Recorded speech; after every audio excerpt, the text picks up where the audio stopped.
a 243-pound tiger named Tatiana escaped from its enclosure and attacked 3 visitors at the San Francisco Zoo. One of its victims died from his wounds, and the tiger was shot and killed by police, who responded to a 911 call. The zoo spent almost $2 million to improve the safety on all of its big cat exhibits. When God created mankind and the animals, the whole earth was at peace. Animal and man dwelled together in harmony. Could it ever be possible for wild animals like tigers, bears, or leopards to become pets for human beings? What does the Bible say? Isaiah, the 11th chapter, verse 6, gives a clear prophecy of what will happen after Jesus Christ returns. In this verse, 7 animals are mentioned. 3 of these, the wolf, leopard, and young lion, are by nature predators of the other 4 animals.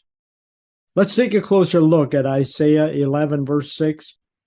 Here God inspired the prophet Isaiah to record that at some future time, these 3 predatory animals will dwell together with a lamb, young goat, calf, and fatling. These 7 will dwell together in peace, and a little child, perhaps 5 or 6 years old, will lead them. And that is not the end of this vision that Isaiah recorded. He continues, the cow and the bear shall graze, their young ones shall lie down together, and the lion shall eat straw like the ox. The nursing child shall play by the cobra's hole, and the weaned child shall put his hand in the viper's den. Today, this just cannot happen due to the wild nature of some of the animals.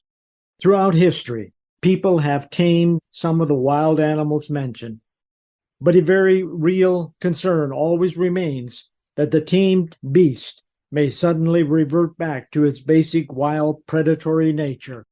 Thousands of individuals over the years have gone to the Mirage Casino and Resort in Las Vegas, Nevada, to be entertained by the Siegfried and Roy show. After 30,000 performances, Roy's tiger attacked him. He survived, but he had many surgeries. 1 year later, he was still in a wheelchair. Roy Horn had written in his book, Mastering the Impossible, that after playing and rolling in the grass with a tiger, it suddenly pinned me down. Our eyes met, and instantly I knew she wasn't playing anymore.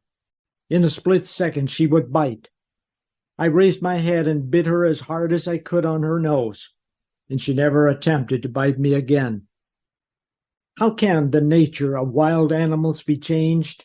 When Jesus Christ returns and establishes his kingdom on this earth, he will change the nature of the wild beasts.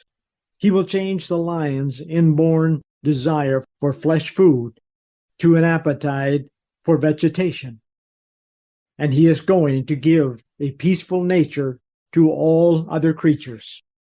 Mr. Herbert W. Armstrong stated in his book, The Wonderful World Tomorrow, and I quote, "You don't have to believe it. It will happen regardless. It is sure. The world's only sure hope. This advanced good news of the world tomorrow is as certain as the rising of tomorrow's sun. Think of it. The glorified Christ coming in all the splendor, the supernatural power and the glory of God Almighty, coming to save mankind alive, coming to stop the escalating wars, nuclear mass destruction, human pain and suffering, coming to usher in peace, abundant well-being, happiness and joy for all mankind. Jesus Christ very soon is going to return to this earth. He is coming in power and glory. He is coming to rule all nations."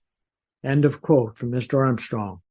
The time is coming when wild animals will no longer be wild, and all mankind will be able to enjoy all of them. What a wonderful, joyful, peaceful future awaits those who seek God and obey His word. The prophet Isaiah was moved by God to write this wonderful vision, an encouraging glimpse into the soon coming peaceful and joyous world, when even the nature of animals will reflect peace, abundant well-being, happiness, and joy for all mankind. This is Gary Schaefer with the Constant Church of God.